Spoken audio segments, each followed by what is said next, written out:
Welcome to the Straight from the Source's Mouth podcast. Frank talk about sex and dating. Hello everyone, Tamara here. Welcome to the show. Today's guest is Artemisia Devine. We'll be talking about the value of sexual fantasies. If you like this episode, be sure to tell your friends about it and rate it as well. Thanks for joining me, Artemisia. Thanks so much for having me. I'm really looking forward to a juicy conversation with you. Yes. Yeah, I think this is a great topic. I talk about sex and dating, but the sex episodes are way more popular. So let's jump right into it. Like, I know you talk about the value of sexual fantasies. Like, what led you to see the value in them, or like how you got started? Well, when I first started having sexual fantasies, I was scared of them. I was afraid of them. They seemed to be all about being treated in exactly the opposite way than I wanted to be treated in real life. And that is very confusing. And then, so I wanted to make sense of it. When I'm afraid of something, I'm the kind of person who goes and pokes it with a stick to go and find out how it works, right? So I ended up spending my whole life actually trying to understand what turns us on.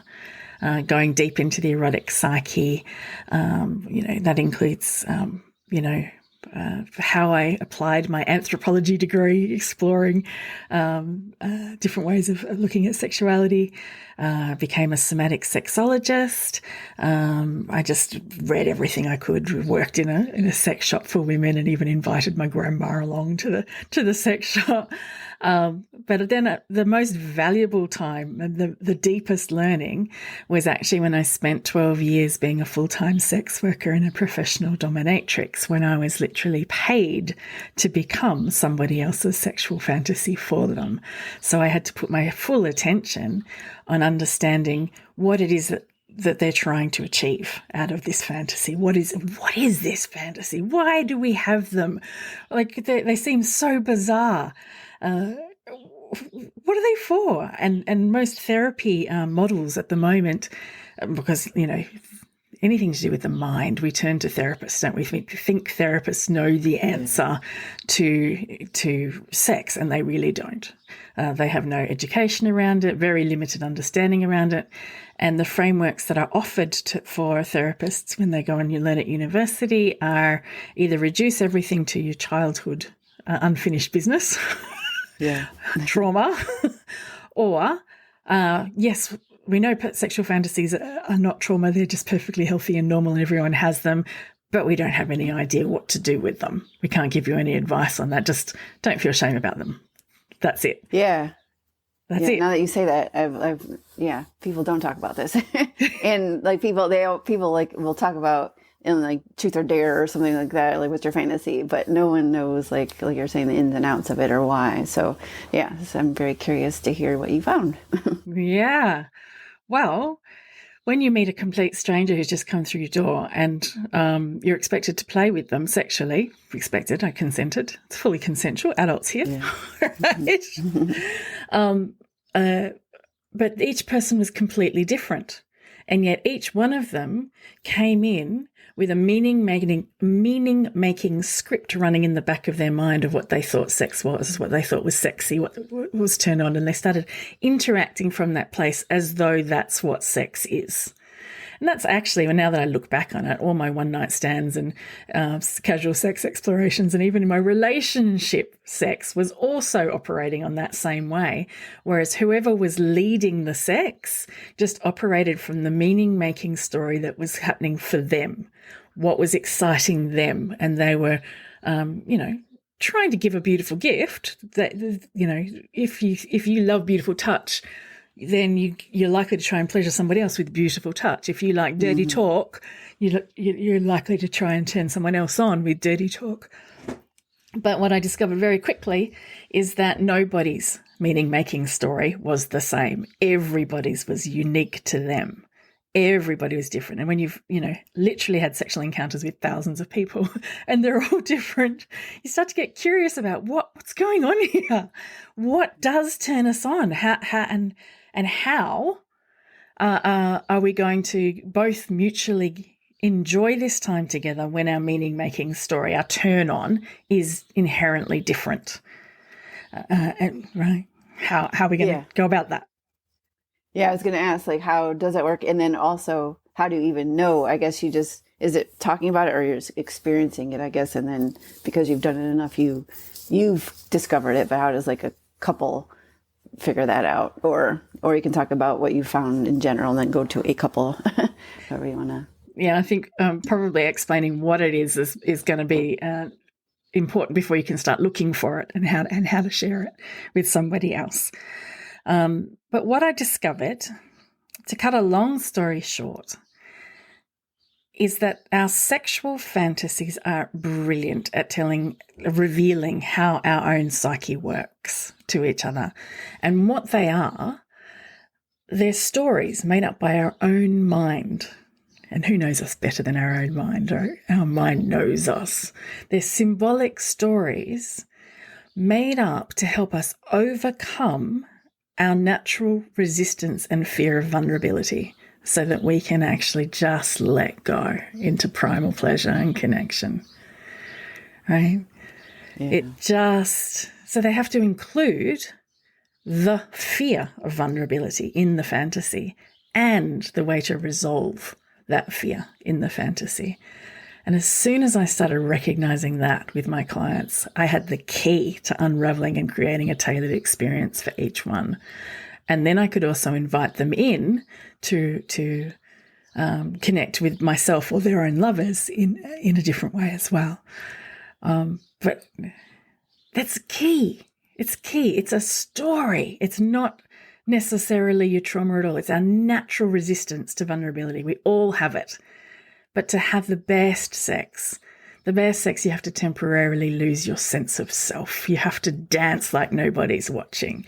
You have to let go. And that is inherently vulnerable. Yeah, and hard for a lot of people. Right? Yeah. Because I was thinking, like, the ones I generally like are like the humiliation submissive types. So I guess that's like my psyche is like, I can't do it unless you make me kind of thing. Or I was guessing, like, I don't know. But yeah, beautiful. Just hearing you say that. Awesome insight. Awesome. How clever is your mind? That's an absolute natural way. Of course, we're going to be vulnerable. One of our fears of being vulnerable to our, bless our little egos, our egos protect and create our sense of self and defend them vigilantly. And they're terrified of losing us, losing face, losing social status, losing us, any threats to our self-worth, any threats to our self-identity. This is all natural, normal, healthy, doesn't mean you've got trauma, healthy resistance to letting go. And yet it's in the way if you want to get to the kind of sex that you yearn for most. So there's part of your own mind is in conflict with another part of your own mind. Think of them as two different organs of the psyche, like the lungs trying to do the lungs job, the heart's trying to do the heart's job. They've got different jobs, right? Yeah. There's different organs of the psyche are trying to, one's trying to keep you safe from any vulnerability, and the other one is going, you got to let those guards down if you're going to come into this wonderful place that's just in the flow state of pleasure and play, and even profound erotic states of consciousness that can be considered even spiritual. They're so powerful. But your one is great. Erotic humiliation, brilliant. Whose ego does not fear that they're going to be humiliated or rejected if they're vulnerable? Whose doesn't? Yeah. Right? Whose doesn't? And you're saying like that's how you enjoy pleasure more, but how does it work? Like if you indulge them, is that like the more you do it, or like say more about that? I'm assuming that's where you're going to go with it ish. So. Okay, so if we do more of, like, I trust, what I did is I learned to really trust my clients' fantasies. They'd come in and they'd sit down in my play space, which was called the Divinery. They named it that, the clients did, because they were divining the erotic in there, like water divining. Yeah. They'd sit down on my red velvet couch, and I'd ask them all about their peak experiences from the past and their sexual fantasies. And I'd be noticing things that they didn't realize they were giving away, so that I could actually create, because I'm looking at it now through the lens of stories, going, oh, that's a narrative. They've encountered these particular resistances, and these are the way the story overcame it. I can use that same mechanism in ways that they won't necessarily expect and create the same effect in our real life place. I wasn't trying to mimic what was in their mind's eye. I wasn't trying to have perkier boobs than I have. I wasn't trying to be prettier than I was. I wasn't trying to just live out exactly what was in their mind's eye. Instead, I was listening to it as a narrative. And when a writer learns how to write, they learn about theme, they learn about character, they learn about how to move a story forward, what the obstacles are that need to be included and how to overcome them. Because there is no story without an obstacle to be overcome. You don't start off a story with everything being happy and it just continues being everything happy and then that's the end. You start off being happy, something goes wrong, you have to try and overcome some challenge of some sort, and then you get a climax, and then a really satisfying experience and a new normal. So the stories are transformational. Sexual fantasies are just stories. They transform your state of consciousness from your everyday being to this other place inside of yourself where you think differently, you feel differently, your nerve endings respond differently. Everything's an innuendo. Suddenly that hot dog looks sexy. It's changed your state of consciousness. It's changed you. But in order to change you, it had to overcome your resistance so that you could let go. So an example is, well, let's just imagine that you are in your everyday state of consciousness. You're inside the castle walls, and that castle wall is the sense of self, keeping your identity, status, self-worth together, like you're all protected, but you can't connect when you're I focused. You're trying to move to we focused when you're move from I to we. Sex is the urge to merge after all, right? So you imagine you're trying to leave the castle walls to connect, and you're on the bridge and there's 3 guards standing in the way, and one guard is the guard of self-worth. One guard is the guard of self-identity, and the other guard is the social status. And each of those guards are afraid that you're going to get hurt if you go beyond. So they try to stop you from going out. They're trying to protect you. But this voice on the other side saying, yes, but over here is an open field where you can connect and feel really just merge with everything. You can connect with another person. You can feel more connected with life. There's this vibrant, amazing place that you can visit over here and then go back to your castle afterwards. And so what the sexual fantasy does is it tells the story that appeases each one of those 3 guards. It includes the poison, the fear of those guards, and the way to resolve it, the antidote. And there's your alchemical transformation that allows you to pass and temporarily change statuses. So for an example, shall we use, let's use a cuckolding example. Do you know about cuckolding? Yeah, I've had a few episodes about that. Yeah. Have you? Okay. Female-led relationships is in the context we had it. Okay. Okay. Wonderful. Let's just use this as let's imagine that this is a heterosexual male fantasy, and it is about he's really turned on by his wife or committed partner fucking other people. Being with other people. Can I swear on the show? Yeah, that's fine. Should have asked that before, shouldn't I? And it's super exciting. Lots and lots of people go, yeah, that's such a turn on. And then they try and live it out in real life and come back devastated and jealous, and they don't know why. That's because they've included the poison, but not the antidote, the thing that excited them, but they didn't also include the antidote. So you have to notice what in the fantasy creates the alchemical reaction before you try and live it out. So one way that can work out is that it's his fantasy that he is... he wants to be able to be good enough, man enough, and have skill enough to please his partner, and he actually really cares for his partner's having pleasure. But while he's focusing on all of that, he's got performance anxiety and he can't let go into the flow. He's a double bind that he's stuck in. Like he genuinely cares, really wants pleasure for the other person, but can't let go. So the fantasy is saying, okay, let's live out your fear that you're not good enough, that you're not manly enough. Let's get in a bull, someone who's got a bigger symbol of masculinity between his legs. Somebody who's bigger, badder, better at whatever the supposed ideal masculinity is. And he usually pounds her really hard, which is much more about the symbol of his virility rather than the actual physical pleasure of her. But it's, as a symbolic story, it works beautifully, right? So he's faced the fear that he's not good enough and that she's going to leave him for somebody else who is better, who is the real deal, who's got the thing that she needs to make her let go. But in so many of these fantasies, if you look at the porn or the erotica that's drawn or even written about it, her full attention is on him, the husband, as she's having sex with somebody else. She's telling him about how amazing it is that she, this sensation is feeling for her, and she's loving it. But the end result that he feared that she would leave her is not happening. She's doing it to get a reaction out of him.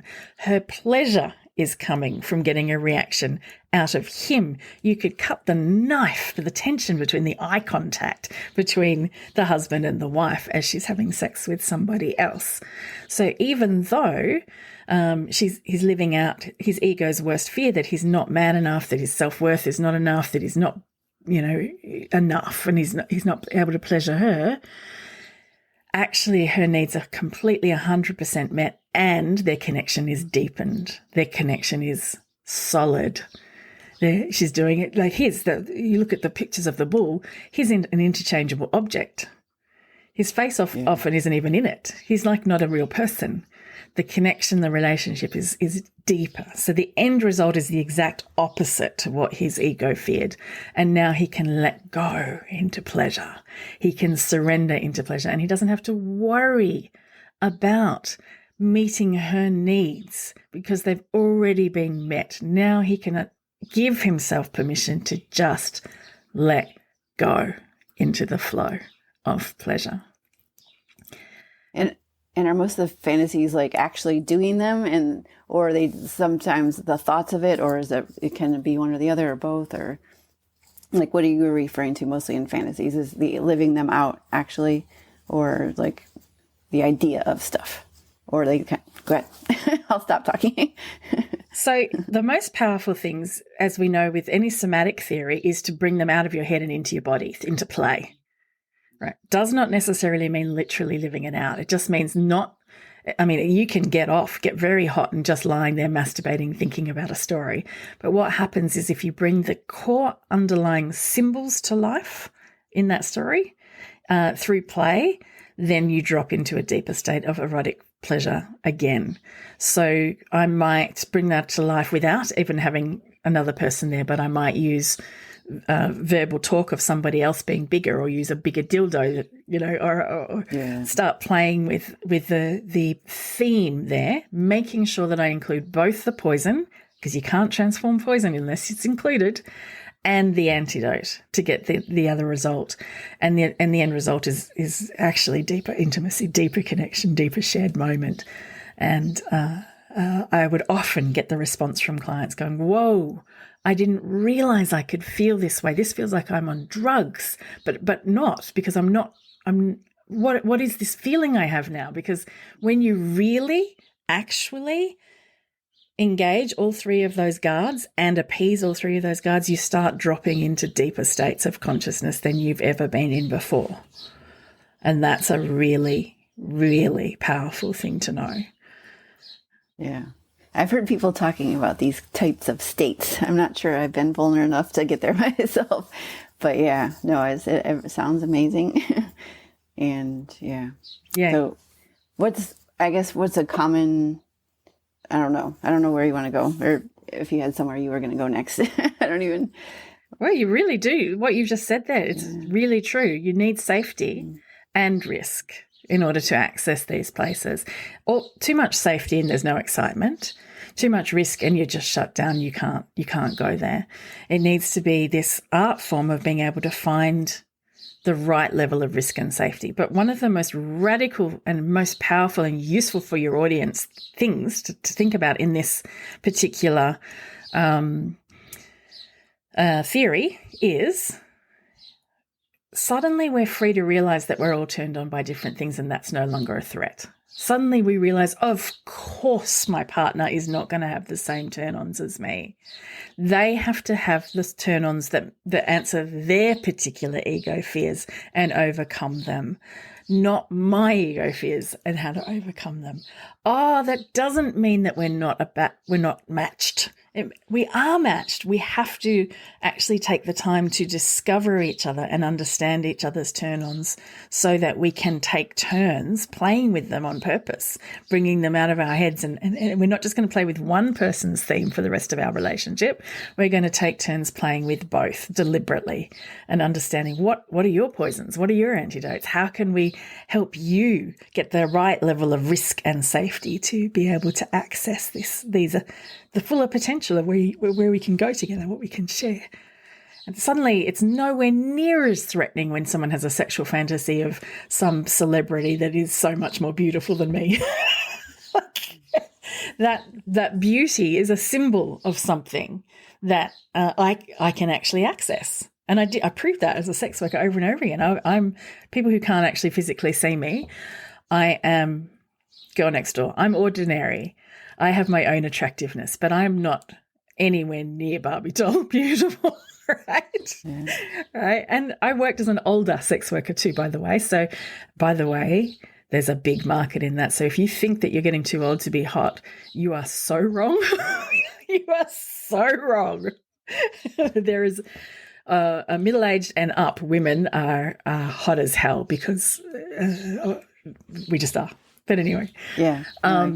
But the symbol of the beauty, I learnt that if I understood their fantasy, if I understood the story, the narrative underlying their fantasy, the symbolism in it, I didn't have to compete with someone who was more beautiful than me.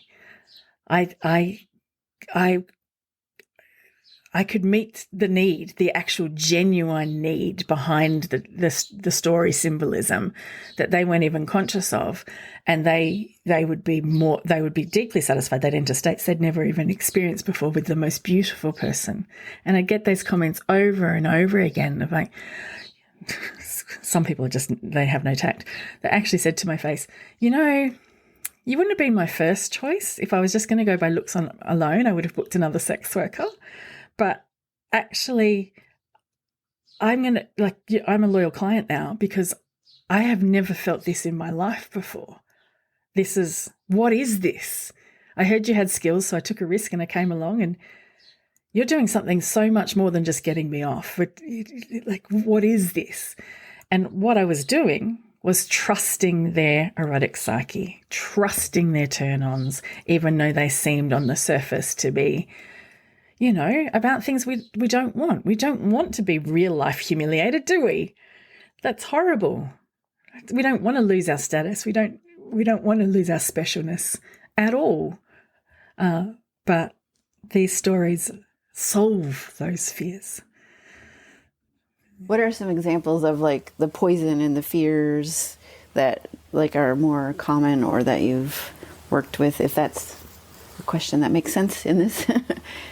Yeah, like I'm just trying to understand more, like the antidote, the poison, like what are some examples of each of those? Sure. So if you are fantasizing about being used, that's a very common fantasy, right? Having somebody else use you.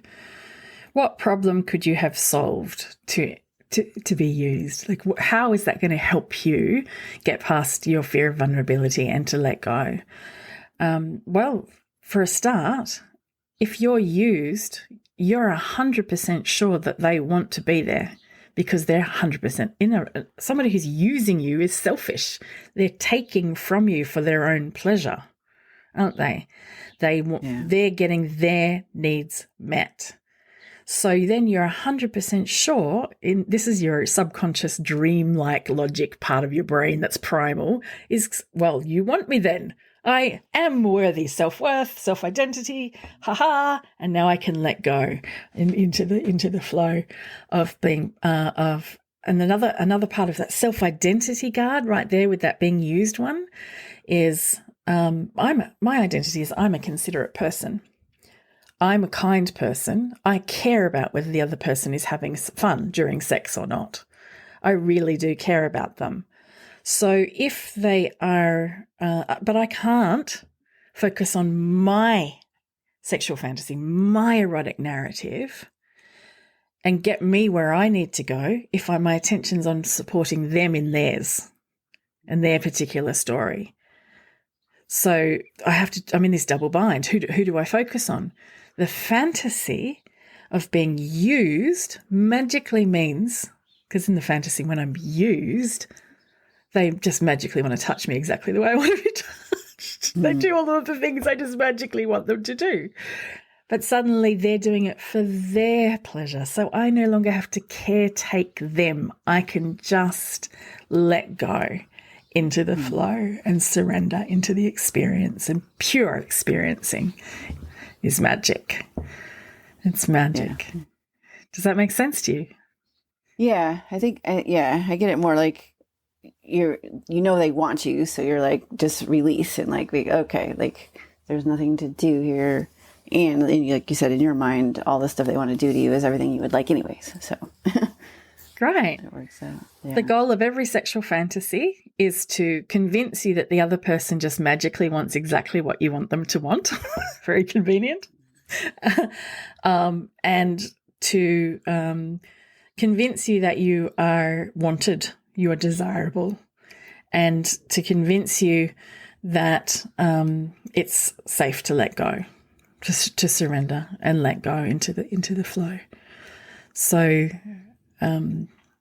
sexual fantasies do seem selfish because they need to be to get you to be able to focus on yourself.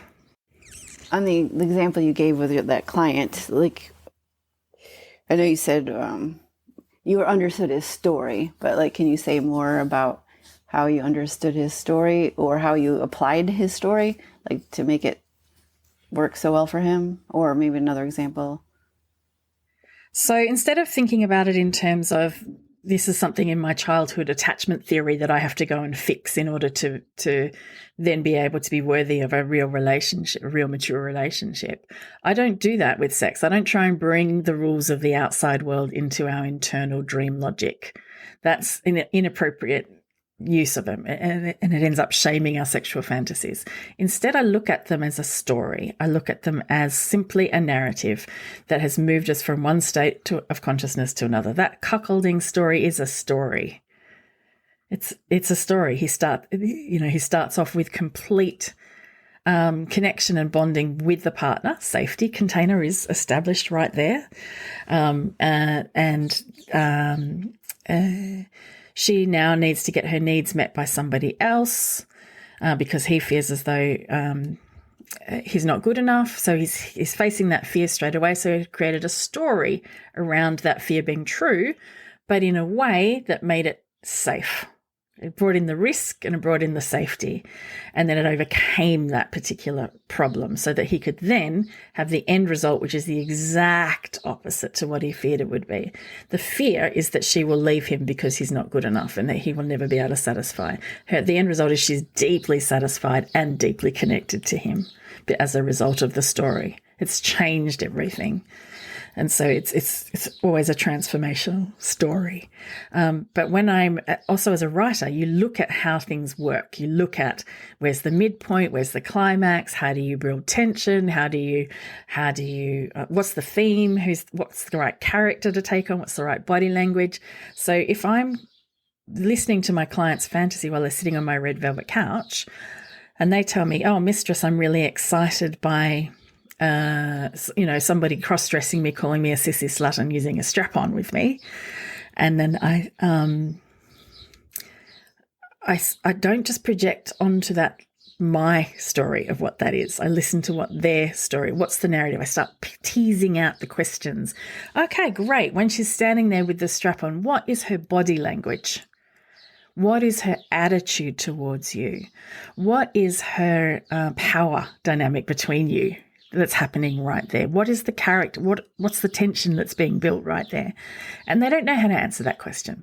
And they go, I don't know. So you say, you help them become conscious of it. You ask them, you make 3 suggestions that are very different so that you know at least one, if not all 3, are going to be wildly wrong. And it is in contrast of having something be wrong that people go, no, it's not like that. It's like this.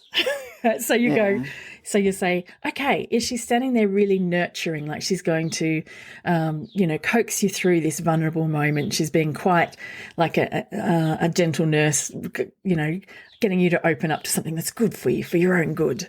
Or is she a strict mistress who's like completely contemptuous of your fear and she's just going to push you through that barrier and she's in complete control and you've got no say?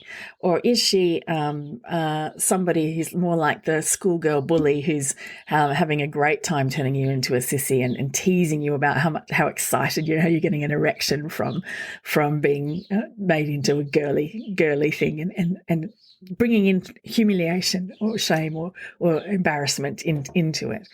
And you know that if somebody's not into embarrassment, they're immediately going to go, no, it's not like that. It's like this. And as soon as you know what it isn't, you become aware of what it is. But until then, you're not even aware of it. You're just thinking, that's just how it is. What do you mean, lady? I don't know.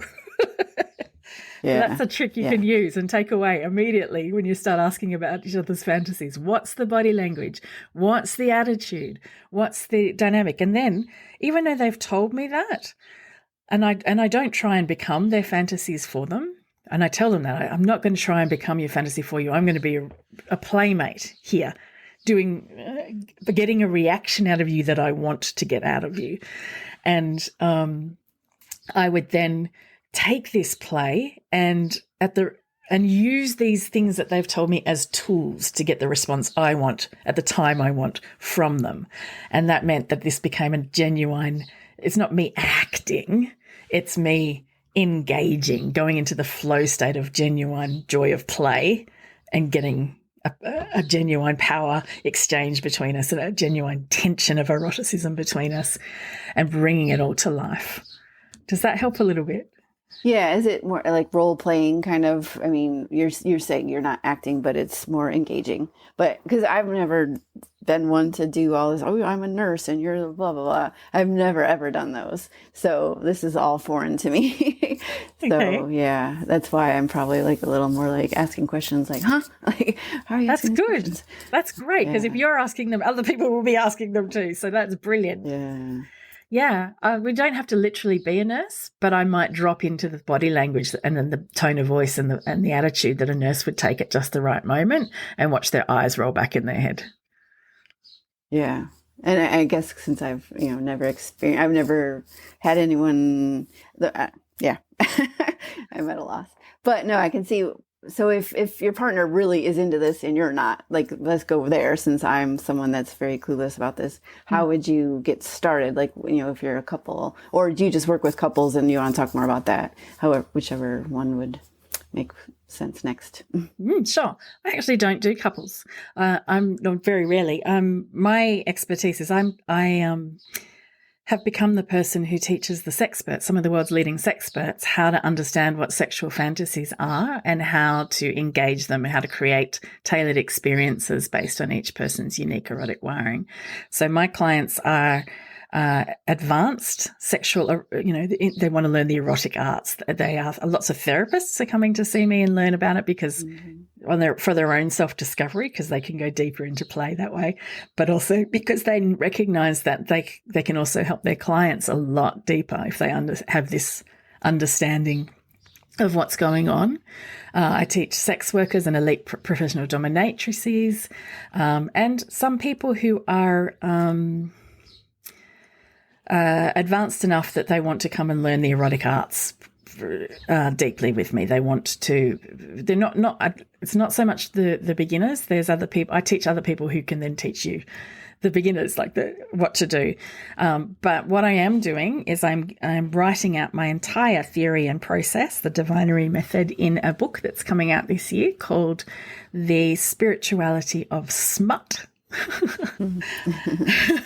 Talking about how sexual fantasies are these transformative stories that we can tap into deliberately in our play to help each other access the fuller potential of erotic states of consciousness, just ways of being, ways of feeling, ways of experiencing.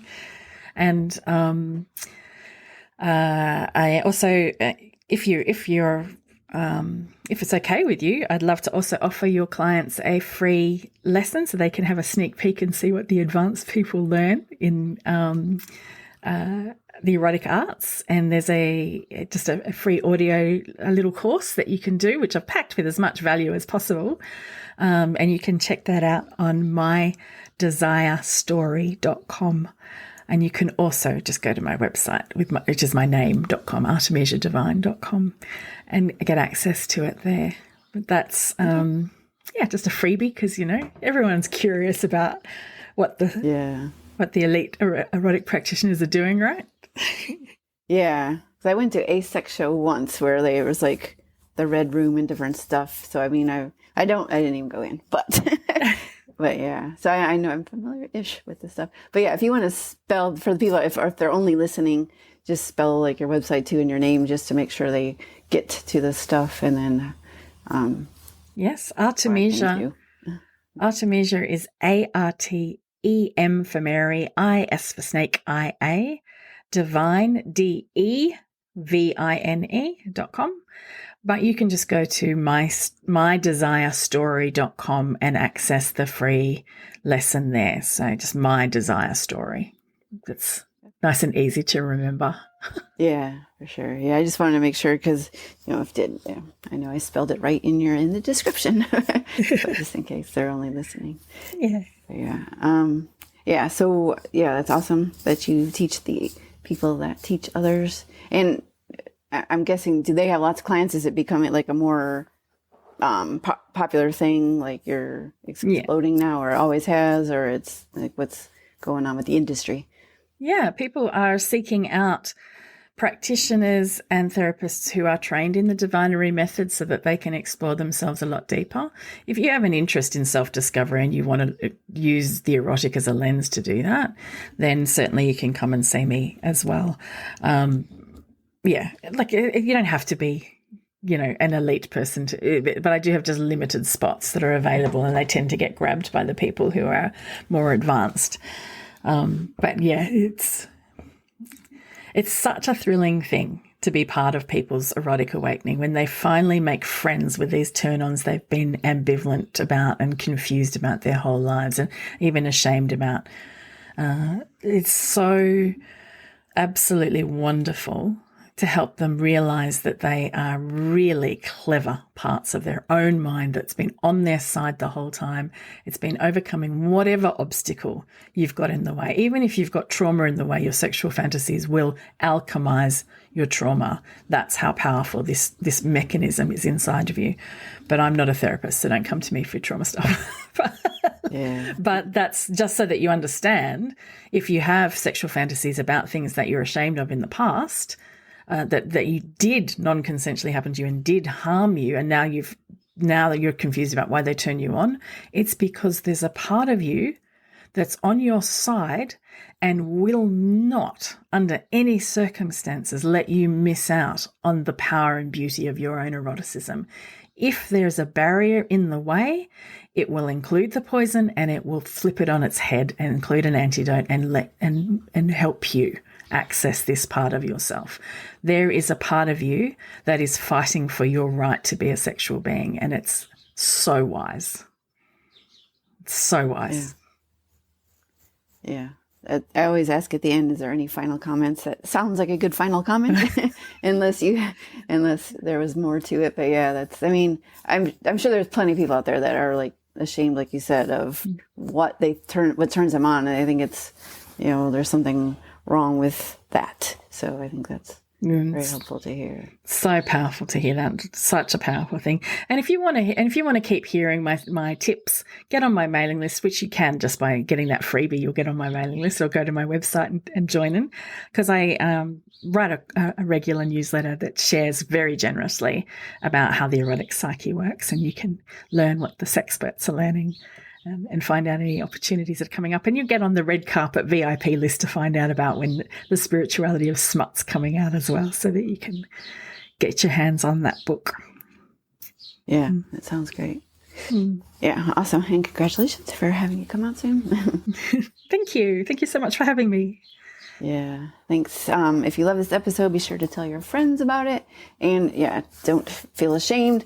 Think how you, or fantasize the way it works for you. And like you said, it's teaching you something and getting your best erotic self. So thank you again, Artemisia. Thanks. Thank you. Frank Talk, sex and dating educates.